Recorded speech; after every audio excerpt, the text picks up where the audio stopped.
इस चीज़ का पता, मतलब आपको मलेशिया में एंटर करने के लिए एक डिजिटल अराइवल कार्ड होना चाहिए। इस चीज़ का पता लगते ही मैंने बोला यार डिजिटल अराइवल कार्ड, चलो ठीक है इसी को बनवाते हैं। तो मैंने बनवाया, डिजिटल अराइवल कार्ड बनवाया। तो मैंने डिजिटल अराइवल कार्ड बनाया मलेशिया का, ऑनलाइन ईजी है, कोई बड़ी दिक्कत नहीं आई उसमें।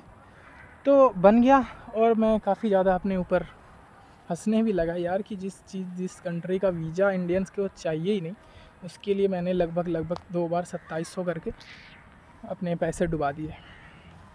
खैर डिजिटल अराइवल कार्ड होने के बाद फ़्लाइट तो मेरा बुक ही था। मैं गया Indira Gandhi international airport new Delhi, और वहाँ जाने के बाद मैं फ़्लाइट लेने वाला था, लेकिन वहाँ पे हो गया एक दिक्कत दरअसल कोई दिक्कत नहीं था।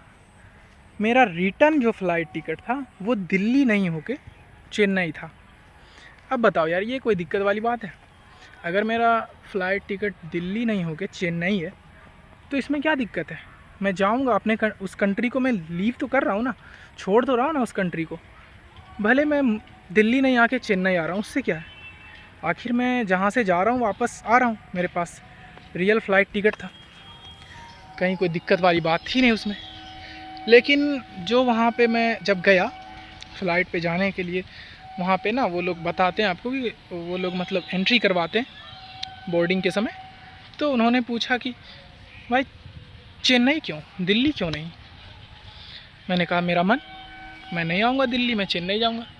अब उन्होंने काफ़ी ज़्यादा सवाल करना शुरू कर दिया, क्यों क्यों तुम चेन्नई जाओगे, क्यों दिल्ली नहीं जाओगे? अब बताओ यार ये कोई बात हुआ, क्यों मैं जाऊँगा चेन्नई? फिर उन्होंने बोला कि नहीं तुम दिल्ली का टिकट क्यों नहीं रखे हो, तुम्हारा घर कहाँ है? मैंने बोला घर सब लिखा हुआ इसमें देखिए, मेरा घर वहाँ पे है, मेरा घर तो दिल्ली भी नहीं है। मैं तो यहाँ आके आया हूँ, पूरे 18 घंटे मैं ट्रेन में बिताया हूँ, उसके बाद मैंने फ़्लाइट लेने आया हूँ। तो ये भी चलता रहा। तो उन्होंने कहा यार नहीं तब फिर तुमको जाने नहीं देंगे। मैंने बोला यार चेन्नई में ना मेरे मामा जी रहते हैं। अब उनको लगा एक बात कि ये बंदा अब झूठ बोल रहा है, जाने के लिए झूठ बोल रहा है।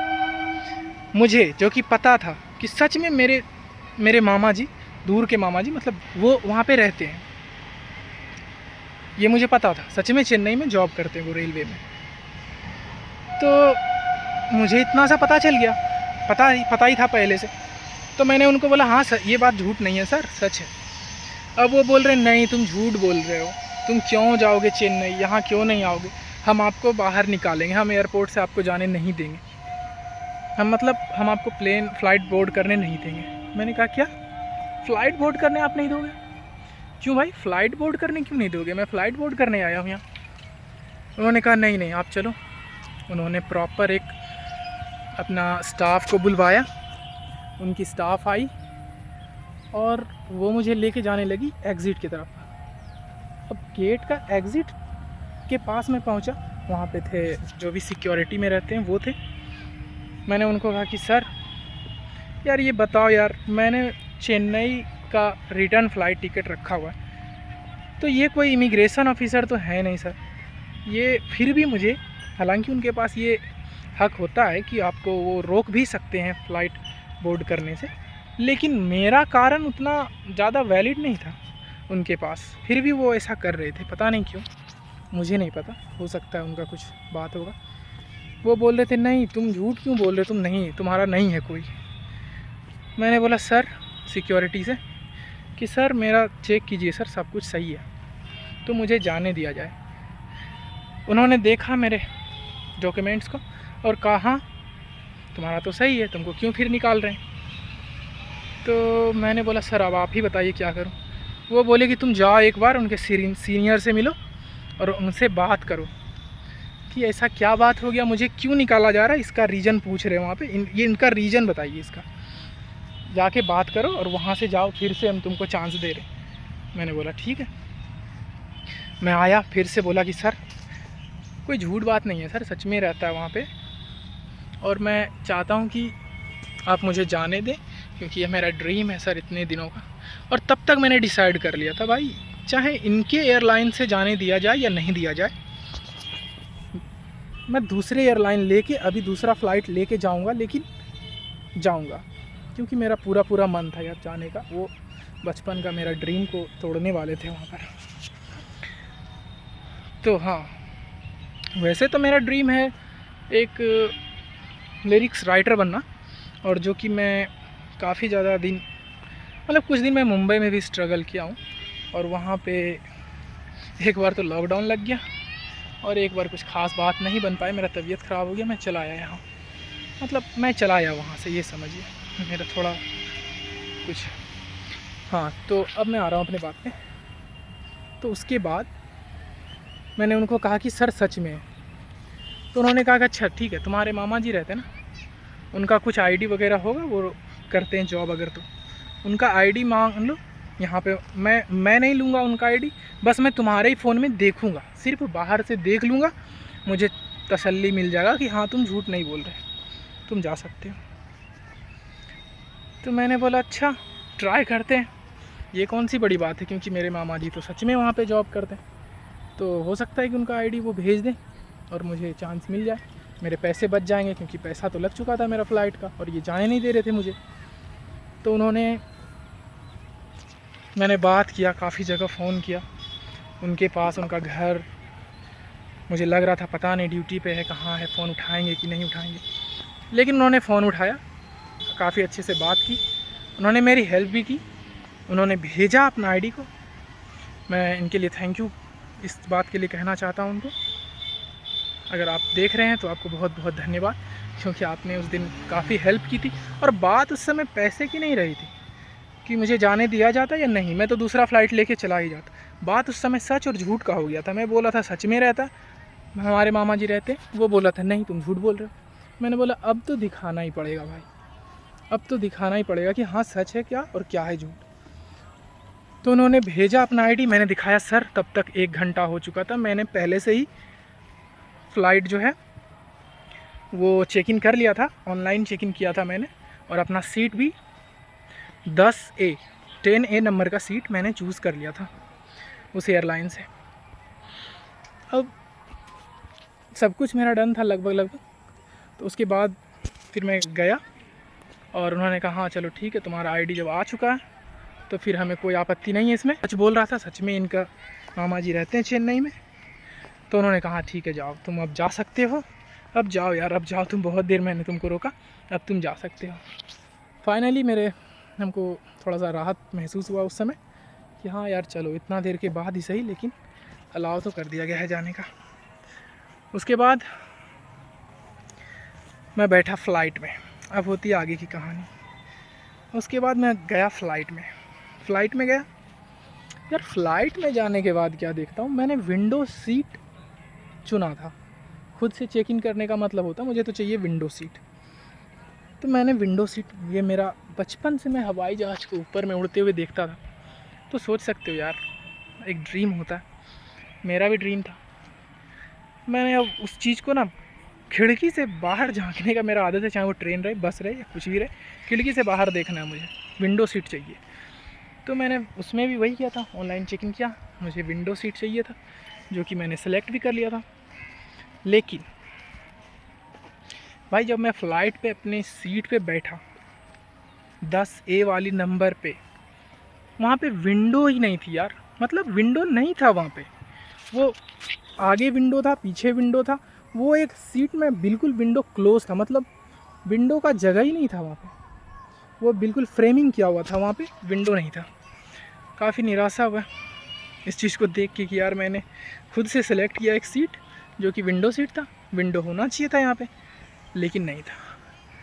फिर जो फ़्लाइट अटेंडेंट थी, मैंने उनसे बोला कि मैम मुझे चाहिए विंडो सीट, हमको ना चेंज करना है सीट को, क्या हो सकता है इस बारे में। उन्होंने कहा सर एक बार टेक ऑफ कर जाए, मतलब एक बार फ़्लाइट टेक ऑफ कर जाएगी, फिर आप अपने सीट को चेंज कर सकते हो, कोई दिक्कत नहीं। तो मैंने बोला अच्छी बात है, देखते हैं जब हमको चेंज करना है तो करेंगे, फ़िलहाल तो इंतज़ार कर रहे हैं कब टेक ऑफ करें। फिर उसके बाद सारे लोग आए, मेरे बगल में काफ़ी फ्रेंडली लोग बैठे हुए थे, 2 लोग थे, दोनों दोस्त थे शायद आपस में, तो वो लोग बैठे हुए थे, उनसे मेरी बातचीत हुई, फिर काफ़ी ज़्यादा मन लग गया मेरा, मैंने बोला कि ठीक है यार, क्या ही चेंज करना, अब इनसे बात कर रहा हूँ, सब कुछ सही चल रहा है तो चेंज नहीं करते। उसके बाद मैं गया, लगभग मेरी जितनी भी देर की फ़्लाइट थी काफ़ी शानदार थी।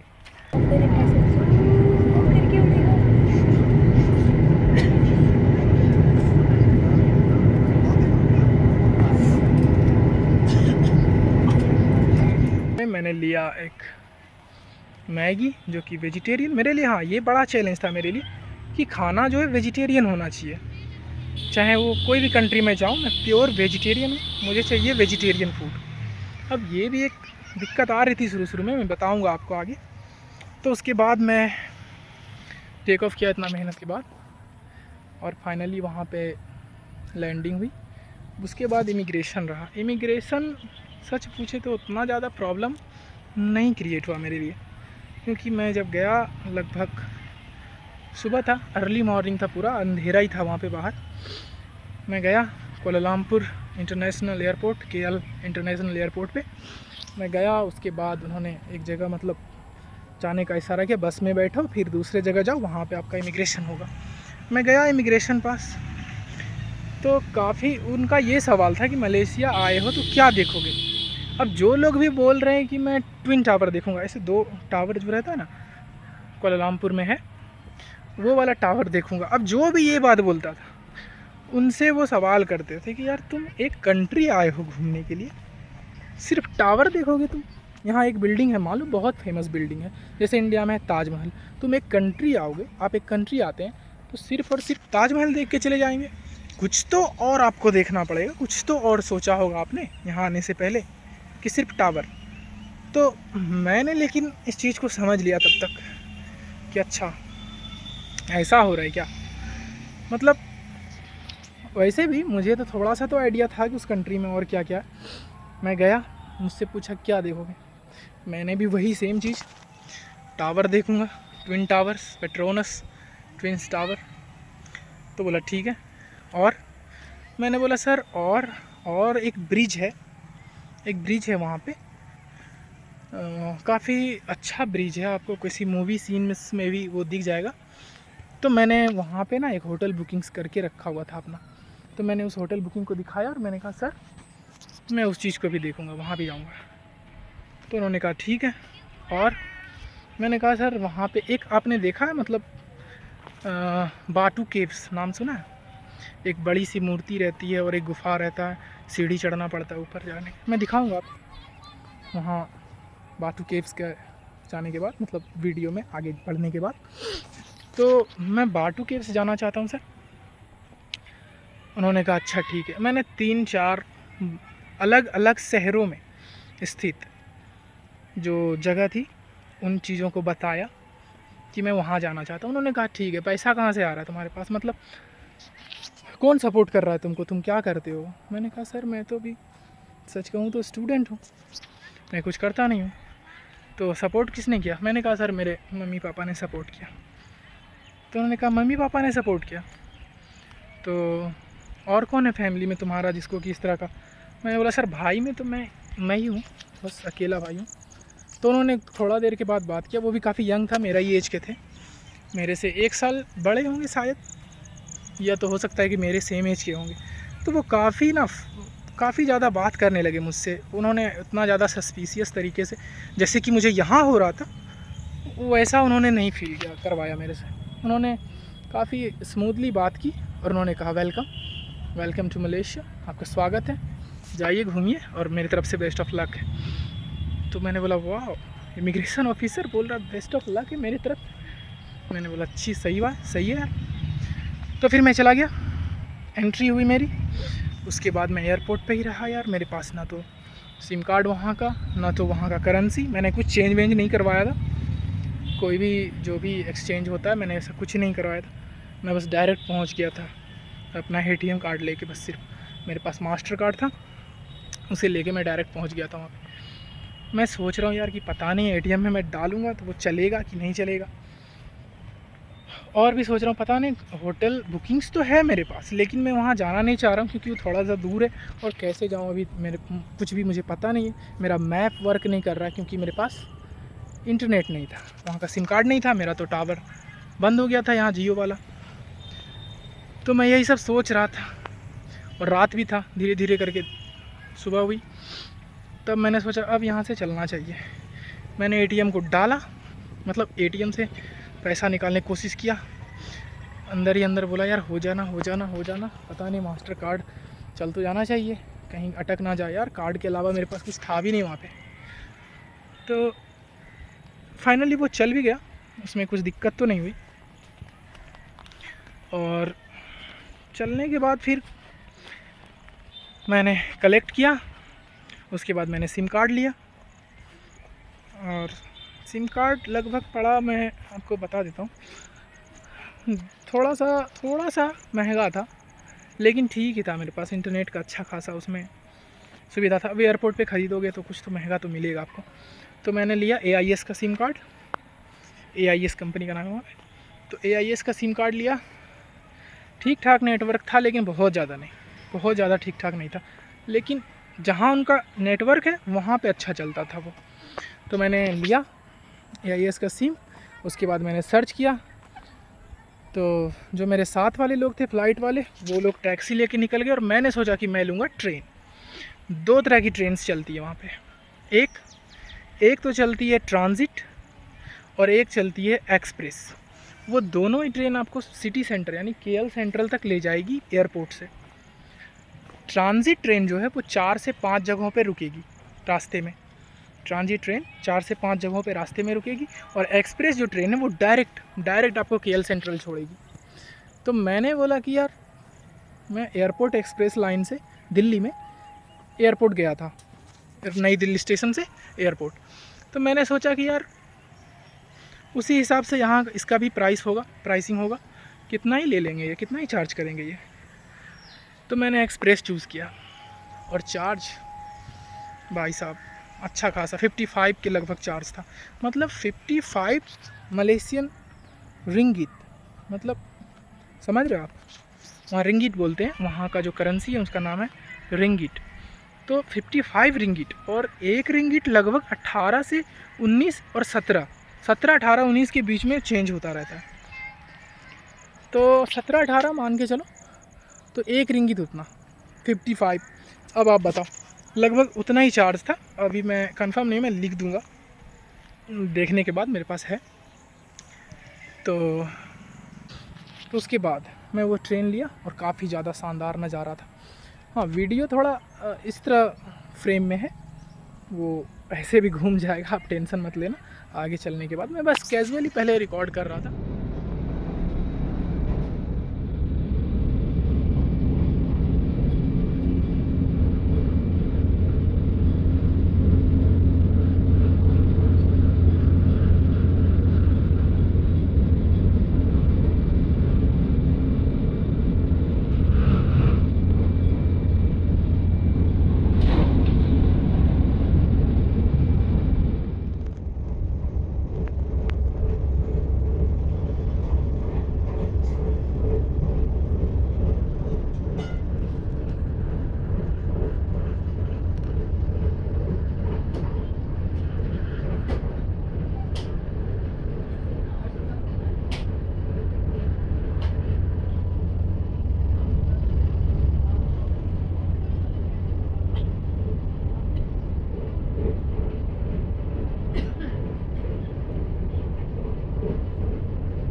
सीधा जैसे कि कोई भी रील्स वगैरह या टिकटॉक वगैरह या नॉर्मल जो फ़ोन से रिकॉर्डिंग किया जाता है सीधा करके फ़ोन को, उस तरह से मैं रिकॉर्ड कर रहा था। लेकिन बाद में मुझे आइडिया आया कि यार नहीं, इस तरह नहीं करते, इसको ऐसे रोटेट करके करते हैं। तो मैंने वही किया, मैंने रोटेट किया और आगे का वीडियो इसी तरह से बनाया है।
ट्रेन लेके पहुंच गया केएल सेंट्रल।